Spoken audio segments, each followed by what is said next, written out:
इस समय हम बैठे हुए हैं चकदहा में और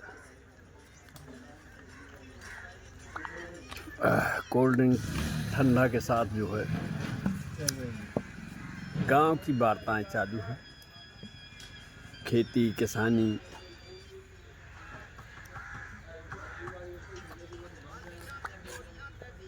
जुताई बुआई और फसलें। इस वर्ष धान की फसलें तो बहुत ही अच्छी थीं, लेकिन मगर आंधी और तूफान अधिक बारिश के कारण तेज़ हवाओं के साथ सारी फसलें किसानों की बर्बाद हो चुकी हैं। उससे किसानों का भारी नुकसान हुआ है।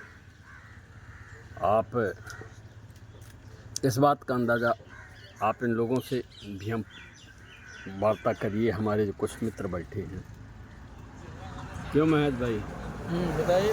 इस वर्ष धान की फसलें अच्छी थी, बहुत अच्छी फसल थी, लेकिन आंधी और पानी से बहुत तगड़ा नुकसान है ना। पूरी फसल जमीन पे गिर गया, तहस नहस हुई। और इससे किसान काफ़ी टूट जाता है। जो फसल गिर गए तो वो दाना हल्क हो जाएगा उसका। दरअसल हमारे बुंदेलखंड में एक समस्या है। एक तो अन्ना प्रथा है। अन्ना प्रथा के कारण ज़्यादा खेती बाड़ी, साग सब्जी की खेती बाड़ी नहीं हो पाती। बहुत सारी ज़मीनें जो है ऐसी ही पड़ी रहती हैं, बगैर जुती हुई बंजर पड़ी रहती हैं पूरी जमीन। और दूसरी बात है कि अन्ना प्रथा के साथ साथ यहाँ पर जो है पशुपालन बहुत कम लोग करते हैं, जिससे कि ये साइड व्यापार है दूध पशुपालन का। बकरी पालन है, भैंस पालन है, गाय पालन है, जो हमारा परंपरागत व्यवसाय है किसानों का।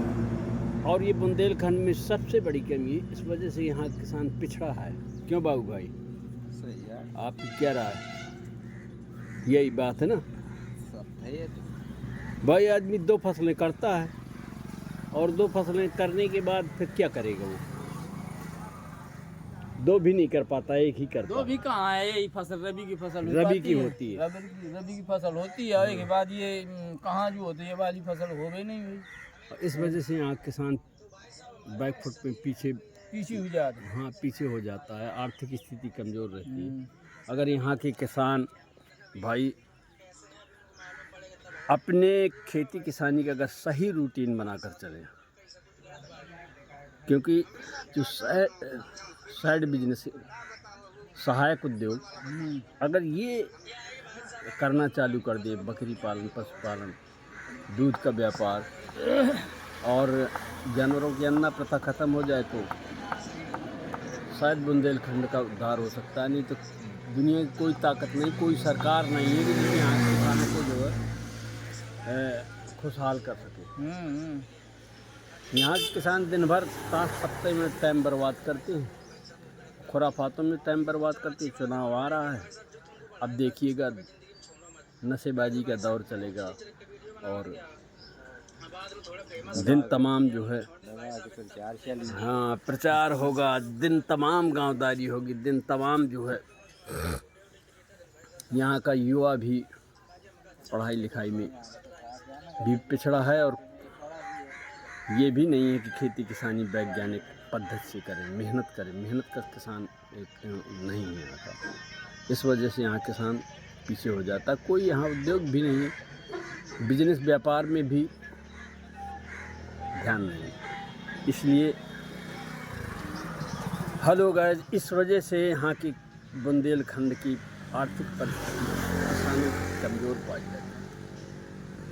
अन्ना प्रथा सबसे ज्वलंत मुद्दा है यहाँ के गांव-गांव में। हालांकि वो बने हुए हैं क्या गौशाला, लेकिन गौशाला में जानवर रहते नहीं हैं।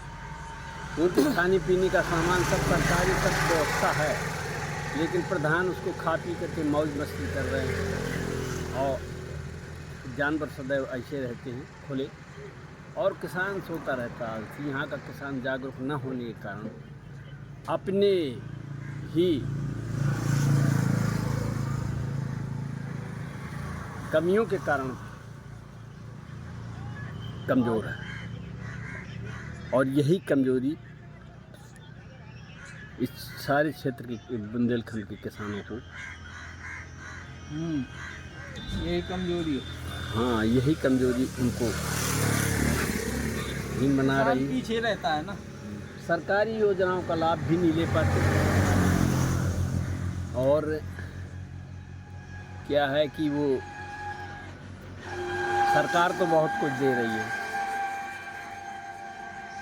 सरकार तो किसान सम्मान निधि भी देती है, कोटे में भी अनाज आता है। मुफ्त की फोकट में खाने की आदत यहाँ के किसानों को पड़ गई है। बुंदेलखंड के अलावा आप मध्य प्रदेश से, पूरी सब्जी की खेती मध्य प्रदेश में होती है। मध्य प्रदेश से बहुत सारी सब्जी की आपूर्ति हमारे बुंदेलखंड में होती है, और यहाँ किसान बैठा रहता है हाथ में हाथ रख के। पंजाब में देख लीजिए, सब जगह किसान सरसब्ज है। हमारे यहाँ बड़ी समस्या है। तो दोस्तों, इसी वार्ता के साथ नमस्कार। आप लोगों को बहुत बहुत शुक्रिया। बाबू हमारी वीडियो को पढ़कर कमेंट जरूर करें और लाइक करें, सब्सक्राइब करें।